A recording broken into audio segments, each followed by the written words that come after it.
प्यारे बच्चों नमस्कार। समाजशास्त्र के इस वीडियो लेक्चर में मैं विनोद कुमार, प्रवक्ता समाजशास्त्र, राजकीय वरिष्ठ माध्यमिक विद्यालय सजुमा कैथल आपका हार्दिक स्वागत करता हूं। प्यारे बच्चों, आज के इस वीडियो लेक्चर में हम चर्चा करेंगे कक्षा 11 के पुस्तक संख्या 2 समाज का बोध में अंतिम अध्याय भारतीय समाजशास्त्री। यह एक ऐसा अध्याय है प्यारे बच्चों जिसमें 4 प्रमुख भारतीय समाजशास्त्रियों के बारे में बताया गया है।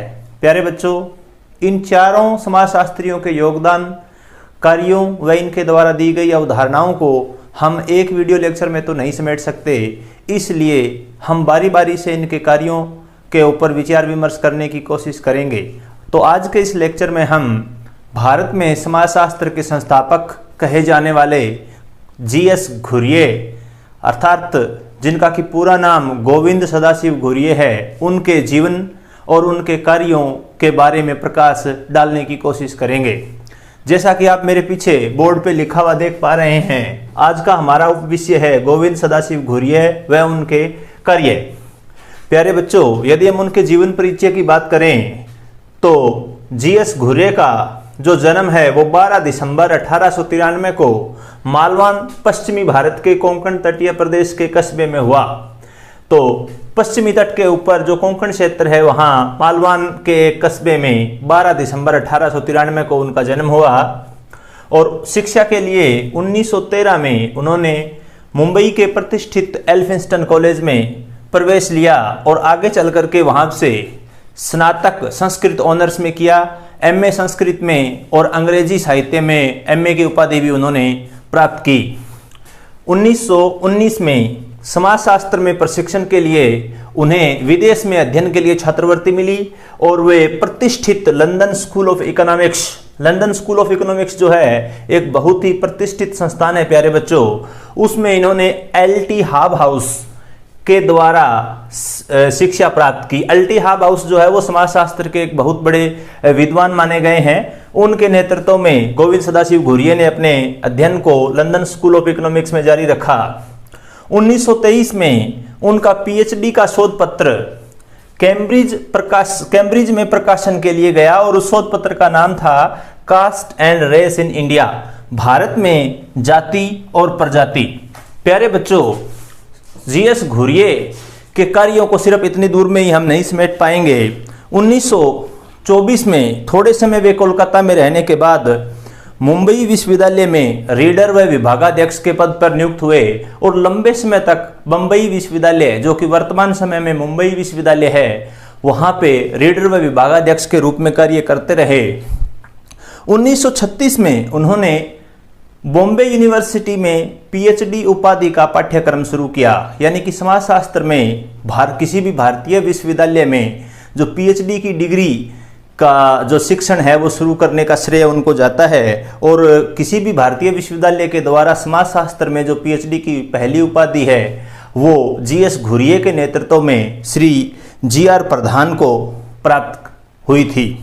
तो G.S. घुरिये के निर्देशन में पहली समाजशास्त्रीय पीएचडी की उपाधि भारतीय विश्वविद्यालय के द्वारा दी गई। 1951 में G.S. घुरिये ने इंडियन सोशियोलॉजिकल काउंसिल की स्थापना की। भारतीय समाजशास्त्र सोसाइटी की इन्होंने स्थापना की, वो इसके संस्थापक अध्यक्ष भी बने।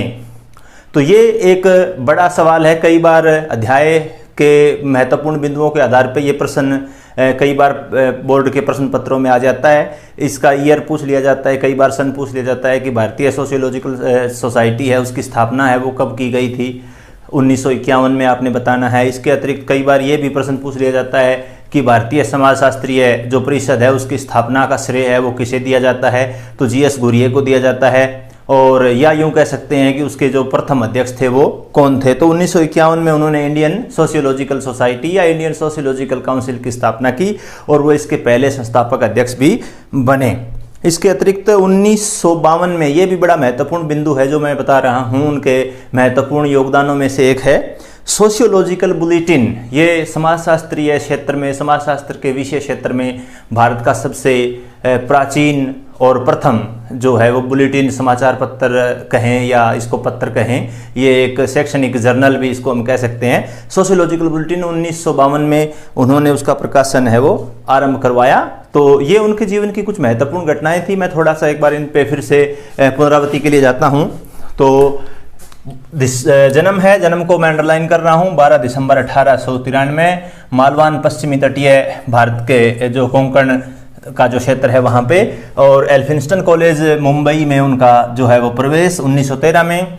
1919 वैसे भी भारतीय समाज शास्त्र के लिए एक महत्वपूर्ण वर्ष है, क्योंकि पैट्रिक गेट्स जो थे उन्होंने 1919 में समाजशास्त्र का कहीं न कहीं भारत में ये जो है वो वर्ष बड़ा महत्वपूर्ण है, उन्होंने यहाँ शुभारंभ किया था। तो 1919 में यदि हम जीएस घुरिये की बात करें तो समाजशास्त्र में प्रशिक्षण के लिए विदेश में उनको छात्रवृत्ति मिली थी, और लंदन स्कूल ऑफ इकोनॉमिक्स में वो एलटी हाब हाउस के द्वारा पढ़ाए गए। एलटी हाब हाउस में पुनः बता देता हूँ, ये विख्यात समाजशास्त्री हैं एलटी हाब हाउस, और उनका जो शोध पत्र था, शोध पत्र का शीर्षक था caste and race in India, भारत में जाति और प्रजाति।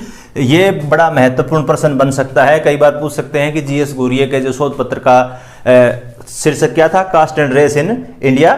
और पीएचडी शोध पत्र पर कैम्ब्रिज यूनिवर्सिटी जो प्रेस है वहाँ उसको जो पब्लिकेशन हुआ, और ये पुस्तकों की एक श्रृंखला के रूप में इनका पब्लिकेशन हुआ। इसके अतिरिक्त 1924 में उन्होंने जो है वो मुंबई यूनिवर्सिटी में रीडर और विभागाध्यक्ष का पद संभाला था।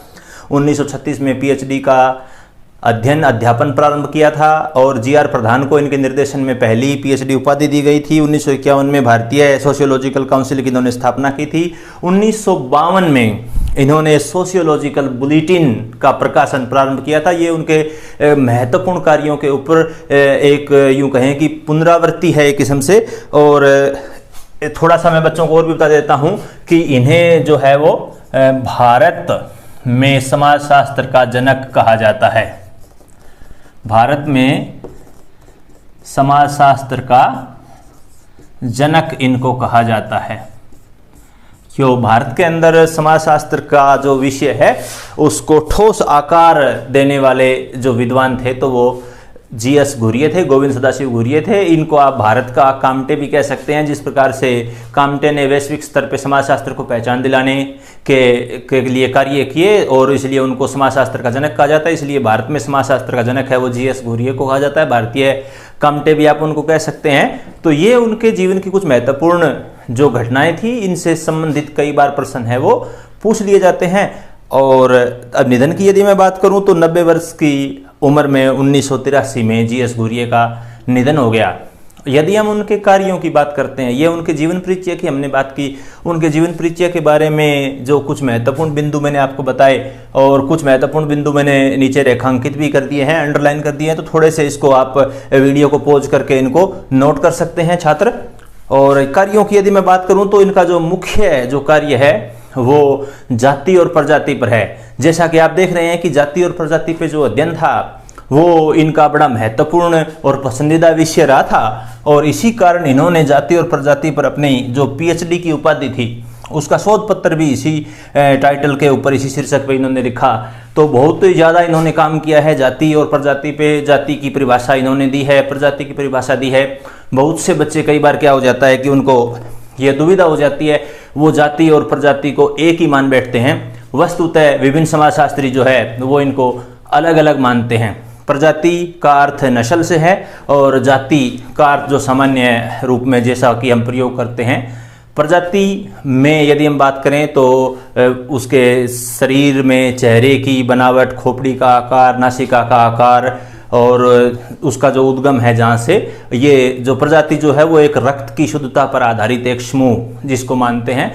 और जाति, बहुत से विद्वान हालांकि ये कहते हैं कि जाति और प्रजाति जो है उसमें बड़ा ही कम भेद है। बहुत से विद्वान यह भी मानते हैं कि जाति का जो उद्गम है वो प्रजाति से हुआ है। क्यों? क्योंकि जाति भी रक्त की शुद्धता पे बहुत अधिक बल देती है, और इसमें अंतर विवाह का जो प्रचलन है वो भी पाया जाता है। तो जाति और प्रजाति के ऊपर उनका बहुत बड़ा कार्य था। इसके अतिरिक्त उनके कार्यों में उन्होंने जनजाति पे बड़ा काम किया है। तो जनजाति का जो अध्ययन है वो उन्होंने बड़ी भारत की कई जनजातियों का अध्ययन किया। और जो जीएस घुरिये है उन्होंने जनजाति को पिछड़े हिंदू कह करके संबोधित किए हैं। जब आमतौर पे जनजाति शब्द हमारे जहन में आता है तो हम उनको ये मान लेते हैं कि उनकी जो जीवन धारा है और जो उनका जो सामाजिक ताना बाना है वो मुख्य धारा से हम उनको अलग मान लेते हैं। लेकिन गोविंद सदाशिव घुरिये जो है वो इसको एक अलग नहीं मान करके वो उनको एक हिंदू समाज और हिंदू जातियों का एक हिस्सा मानते हैं और इसके लिए उन्होंने उनको एक विशेष नाम दिया है। तो जो जनजाति को जो नाम दिया है उन्होंने पिछड़े हिंदू शब्द का उनके लिए प्रयोग किया है जनजातियों के लिए। तो जो शेड्यूल्ड ट्राइब्स के जो लोग हैं उनको इन्होंने पिछड़े हिंदू कहा है। तो ये जो कहते हैं तो जनजाति पे भी इनका काम है, वो जनजातियों को अलग नहीं मानते, भारतीय मुख्य जातियों का एक हिस्सा मानते हैं और उनको उन्होंने पिछड़े हिंदू नाम से भी पुकारा है। इसके अतिरिक्त उनका जो काम है वो नातेदारी पर काम है। तो प्यारे बच्चों, जैसे कि अभी आप समाजशास्त्र के बिल्कुल परिचय अवस्था में है, क्योंकि आपका समाजशास्त्र में ये प्रथम वर्ष है। जैसे जैसे आप आगे अध्ययन करोगे तो इस विषय पर आपको और अधिक स्पष्टता आती जाएगी। तो नातेदारी जो होती है प्यारे बच्चों, वो संबंधों का एक विस्तार रूप होता है। ठीक है, नातेदारी या किनशिप जिसको हम कहते हैं, is an extended form of relationship. रिश्तों का, संबंधों का एक विस्तार रूप है नातों का। जैसे कि नातेदारी परिवार में रिश्ते नाते होते हैं, एक दूसरे से जो पारिवारिक संबंध होते हैं, इसी तरीके से नातेदारी की एक पूरी व्यवस्था चली होती है। नातेदारी के ऊपर भी जीएस घुरिये ने बहुत काम किया है। इसके अतिरिक्त इन्होंने परिवार के ऊपर बड़ा काम किया है, परिवार की संस्था पे बहुत अधिक कार्य किया है। तो परिवार के प्रकारों के बारे में इन्होंने बताया है। विभिन्न जनजातियों के मध्य पाए जाने वाले जो परिवार हैं उनका इन्होंने बड़ा अध्ययन किया है और परिवार के रूपों के बारे में बताया है। उत्तर भारत के परिवारों पर इन्होंने अध्ययन किया है, दक्षिण भारत के परिवारों पर अध्ययन किया है, जनजातीय क्षेत्रों में अध्ययन किया है, आदिवासियों के मध्य रह करके उनकी पारिवारिक व्यवस्था का इन्होंने अध्ययन किया है। इसके अतिरिक्त विवाह संस्था का इन्होंने अध्ययन किया है, विवाह के बारे में इन्होंने बताया है। हम इस वीडियो में चर्चा भी करेंगे अंतर्विवाह की और बहिर्विवाह की, क्योंकि ये आपके पाठ्यक्रम का हिस्सा रहे हैं। और विवाह संस्था पे इन्होंने काम किया है। संस्कृति और सभ्यता के बारे में भी इन्होंने खुलकर अपने विचार रखे हैं। धर्म तथा संघर्ष, धर्म और संघर्ष, जो सामाजिक व्यवस्था में संघर्ष है, वो क्या धर्म कहीं न कहीं उसका कारण है या उसके निवारण का कारण है, इस विषय पर भी गोविंद सदाशिव घुरिये ने अपने विचार रखे हैं। और एकीकरण का जो समाजशास्त्र है उस पर भी इन्होंने अपने विचार रखे हैं। इसके अतिरिक्त जाति प्रथा पर जो इनके विचार हैं उनके बारे में भी हम चर्चा करेंगे। प्यारे बच्चों, जैसा कि हम जान चुके हैं कि घुरिये का जो जाति और प्रजाति पर जो व्याख्यान है या जाति या प्रजाति पे उनका जो विवरण है वो सर हर्बर्ट रिजले के वर्णन से काफ़ी कुछ मिलता जुलता है। जैसा कि सर हर्बर्ट रिजले जो थे वो भारत को प्रजातियों की एक संग्रहालय या प्रयोगशाला के रूप में देखते थे, क्योंकि वो मानते थे कि प्रजातियों का वास्तविक अध्ययन भारत में ही हो सकता है। और वो ये भी मानते थे कि जाति का जो उद्गम है वो प्रजाति से ही हुआ है। कुछ जातियों को वो आर्य मानते थे और कुछ जातियों को अनार्य मानते थे। वो ये मानते थे कि भारत की जो वास्तविक निवासी है वो आमतौर पर निम्न समझे जाने वाली जातियां, या वो अपने आप को यहाँ का अधिकार सम्मत निवासी समझने लग गए। रिजले ने जो प्रजातियों का वर्णन खोपड़ी या कपाल के आकार या नासिका की चौड़ाई या सिर की बनावट के आधार पे जो प्रजातीय वर्गीकरण किया है, घुरिये वस्तुतः उससे असहमत तो नहीं थे, लेकिन वो ये मानते थे कि उनका जो ये विवरण है वो आंशिक सत्य है, अर्थात पार्टली ट्रू है। थोड़ा जो है उसको हम पूर्ण रूप से सत्य नहीं मान सकते, वो केवल मात्र थोड़ा ही सत्य है। घुरिये का यह मानना था कि प्रजातीय शुद्धता जो है वो केवल उत्तर भारत में ही विद्यमान थी, क्योंकि यहाँ प्रारंभ काल से ही अंतर्विवाह जो था वो निषेध था और बहिर्विवाह की जो प्रथा थी वो चलती थी। अंतर्विवाह निषेध होने की वजह से वहां पे प्रजातीय शुद्धता जो थी वो कायम थी। तो इस प्रकार से हम यूं कह सकते हैं कि हर्बर्ट रिजले के विचारों से जो जीएस घुरिये थे वो आंशिक रूप से सहमत थे और उनके कुछ विचारों को उन्होंने अपनाया। तो जब जाति की परिभाषा जीएस घुरिये देते हैं तो वो 6 आधार पे जाति का जो है वर्णन करते हैं कि 6 आधार पे हम यूं कह सकते हैं कि वो जाति की परिभाषा देते हैं। तो कई बार ये प्रश्न आ जाता है कि जीएस घुरिये के द्वारा जाति के जो कितने आधार हैं वो बताए गए हैं, तो 6 आधार है वो बताए गए हैं। तो सबसे पहला जो आधार है जिसके बारे में मैं अभी बात करने जा रहा हूं वो है समाज का खंडात्मक विभाजन। जो जाति है वो खंडात्मक विभाजन के आधार पर है। खंडात्मक विभाजन से उनका अभिप्राय ये था कि जाति में जो है वो विभिन्न प्रकार के समूह या उपसमूह या जिसको हम कहें कि खंड या उपखंड है, उनमें ये बंटी होती है। जैसे कि गोत्र के समूह हैं, या जैसे परिवार के समूह है, या और दूसरे प्रकार के समूह है। तो जीएस घुरिये का ये मानना था कि जाति जो है वो विभिन्न संस्करण उसके जो है वो खंडात्मक विभाजन है वो इसमें होता है। प्रत्येक जाति का एक खंड है, इसको मानते थे।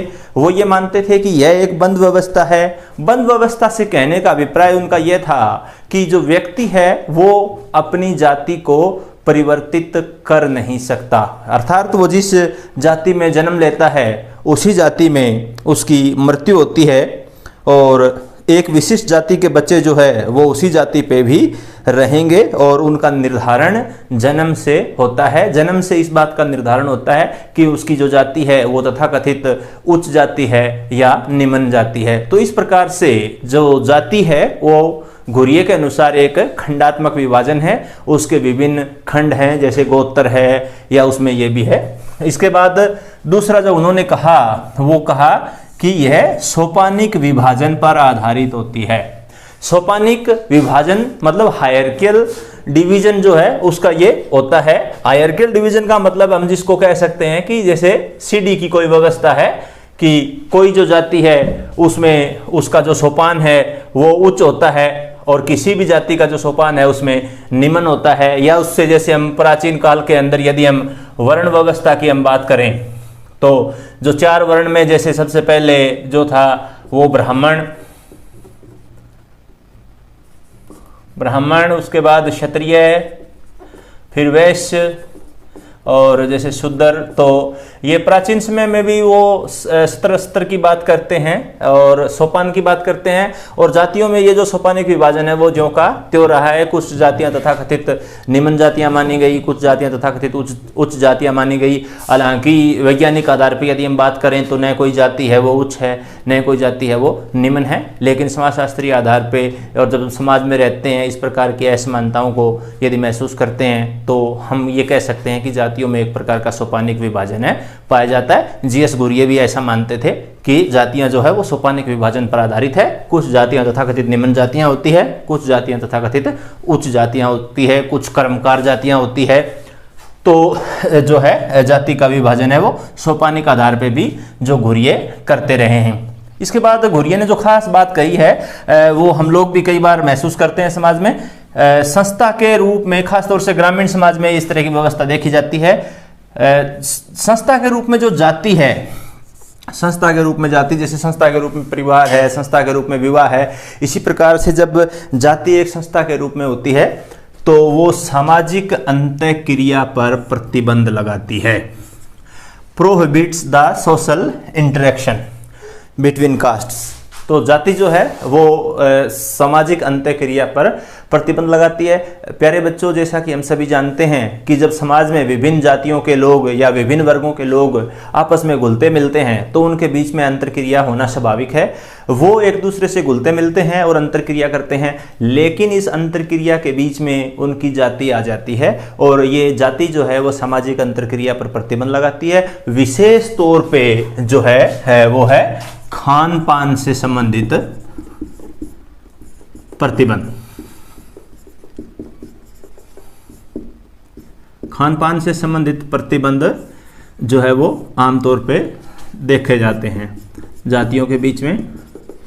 विवाह से संबंधित प्रतिबंध भी होते हैं, उसकी आगे हम चर्चा करेंगे। इसके अतिरिक्त कुछ रीति रिवाजों से संबंधित या पूजा विधान से संबंधित प्रतिबंध भी होते हैं, उनकी भी हम बात कह सकते हैं। तो संस्था के रूप में जब समाज में जाति होती है तो वो एक सामाजिक अंतर्क्रिया को स्वाभाविक रूप से नहीं चलने देती, वस्तुतः उस पर कुछ प्रतिबंध लगाती है।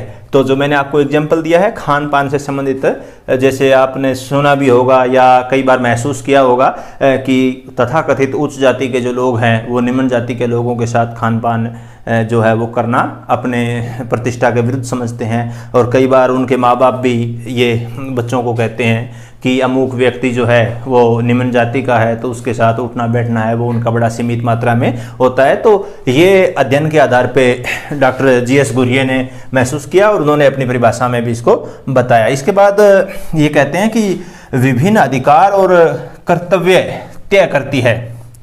तो जो जाति है वो अपने सदस्यों के लिए विभिन्न प्रकार के अधिकार और कर्तव्य जो है वो तय करती है। जो उनके कार्य हैं वो अमूमन बटे होते हैं, खास तौर से जो व्यावसायिक व्यवस्था है वो बनी होती है।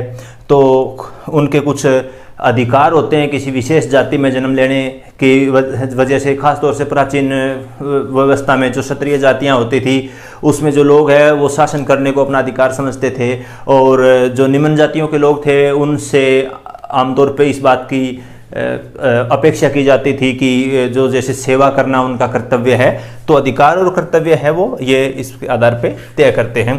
इसके अतिरिक्त जो गुरिये कहते हैं कि जाति जो है वो व्यवसाय के चुनाव को सीमित करती है, या एक किस्म से हम कह सकते हैं कि व्यवसाय के चुनाव पर प्रतिबंध लगाती है। इसको जो उन्होंने व्यावसायिक निर्योग्यता कहा है, व्यावसायिक निर्योग्यता इन्होंने जो नाम है वो दिया है, व्यावसायिक निर्योग्यता की बात की है इन्होंने। तो जो व्यावसायिक निर्योग्यता से मेरा मतलब है कि आपके व्यवसाय के चुनाव को ये सीमित कर देती है। आमतौर पे जाति व्यवस्था की एक महत्वपूर्ण विशेषता ये होती थी कि जाति में अमूमन पैतृक व्यवसाय उसको प्रधानता दी जाती थी। तो पैतृक व्यवसाय से अर्थ है कि जो जिस जाति के पुरखे जो व्यवसाय करते रहे हैं वही व्यवसाय उसके वंशजों के द्वारा आगे बढ़ाया जाता। हालांकि आधुनिक समय में शिक्षा के प्रसार के चलते और जाति व्यवस्था के बंधन जो है उनमें ढील आने के चलते ये जो धारणा है वो बदल रही है। अब जरूरी नहीं है कि मोची का बेटा जो है वो मोची ही बनेगा, और जो एक श्रवणकार जो है सुनार है उसका बेटा आभूषण बनाने का ही काम करेगा, या कुम्हार है कुम्हार का बेटा मिट्टी के बर्तन बनाने का ही काम करेगा। अमूमन जो पहले ये जो घुरिये के विचार हैं कि जाति जो है व्यवसाय के चुनाव को सीमित करती है, प्राचीन व्यवस्था में कह सकते हैं या थोड़ी सी पुरानी व्यवस्था में कह सकते हैं या ग्रामीण व्यवस्था में अब भी हम कह सकते हैं कि जब व्यवसाय का चुनाव होता है तो उसके पास जो है वो अवसर बड़े सीमित होते हैं। लोग उससे ये अपेक्षा रखते हैं कि वो अपने पैतृक व्यवसाय को आगे बढ़ाए। हालांकि संवैधानिक दृष्टि से ये जरूरी नहीं है और वर्तमान समय में इसमें चेंज भी आ रहा है, लेकिन जीएस गुरिये कहते हैं कि जाति जो है वो कहीं न कहीं व्यवसाय के चुनाव को सीमित करती है। ये अपेक्षा रखती है कि जो पैतृक व्यवसाय है वो अपनाया जाएगा। इसके बाद एक और महत्वपूर्ण बात इन्होंने कही है, वो ये कही है कि जाति जो है वो विवाह पर प्रतिबंध लगाती है। तो विवाह पर प्रतिबंध का अर्थ है कि विवाह को बैन नहीं करती है, विवाह के ऊपर पूर्ण प्रतिबंध नहीं लगाती। विवाह संबंधी जिसको हम कहें कि विवाह पर के स्थान पे यदि हम बात करें कि विवाह संबंधी जो है वो प्रतिबंध है वो लगाती है। तो विवाह संबंधी प्रतिबंध लगाने का अर्थ है कि जाति जो है वो अपनी ही जाति में जो विवाह है उसको प्राथमिकता देती है। मतलब कि एक जाति के सदस्य जो है वो अंतर विवाही होने चाहिए, अपनी ही जाति में विवाह करते हैं। भारत में यदि हम देखें तो आप देख पाएंगे कि कितना ही शिक्षित परिवार हो, लेकिन जब विवाह की बात आएगी तो विवाह अपनी जाति में ही लोग करना पसंद करते हैं। आज भी 90 या 95% भारतीय जो है वो अपनी ही जाति में विवाह करना पसंद करते हैं और बहिर्विवाह को मान्यता नहीं देती है।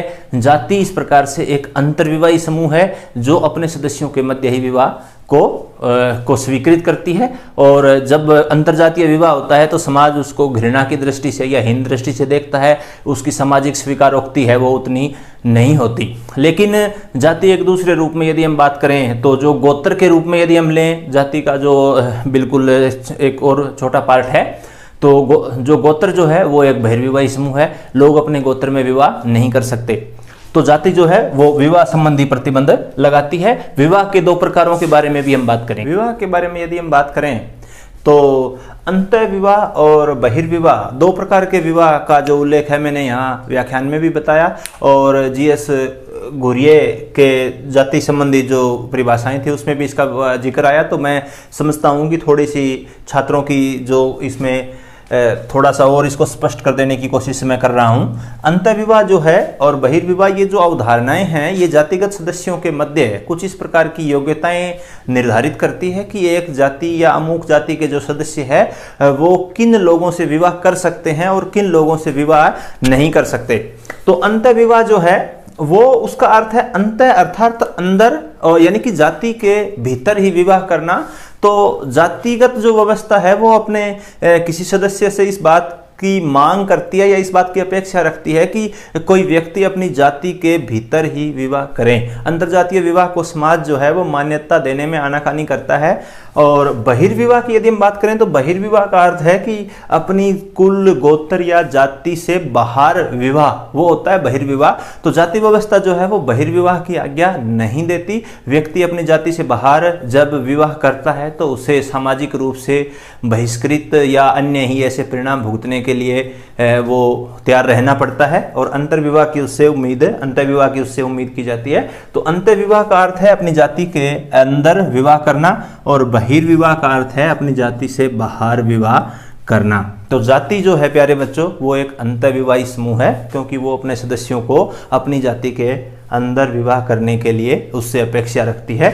और गोत्र के हिसाब से यदि हम बात करें तो गोत्र जो है वो एक बहिर्विवाह समूह है, क्योंकि बहिर्विवाही समूह है, क्षमा करें, क्योंकि जो गोत्र के सदस्यों से अपेक्षा की जाती है कि वो अपने गोत्र से बाहर विवाह करेंगे। आज के इस वीडियो लेक्चर में प्यारे बच्चों हमने गोविंद सदाशिव घुरिये, जो कि भारत में समाजशास्त्र के जनक कहे जाते हैं, जीएस घुरिये या घुरे भी इनको कई बार कहा जाता है, तो अपना अपना उच्चारण है खैर इस विषय में, उनके जीवन परिचय, उनके द्वारा किए गए महत्वपूर्ण कार्य, उनकी प्रसिद्ध शोध पत्र की कृति और उनके द्वारा जाति और प्रजाति के बारे में रखे गए विचारों के बारे में इस वीडियो लेक्चर में विचार विमर्श किया। उम्मीद करते हैं आज का वीडियो लेक्चर आपके लिए लाभदायी होगा, वह आपको पसंद आया होगा। धन्यवाद।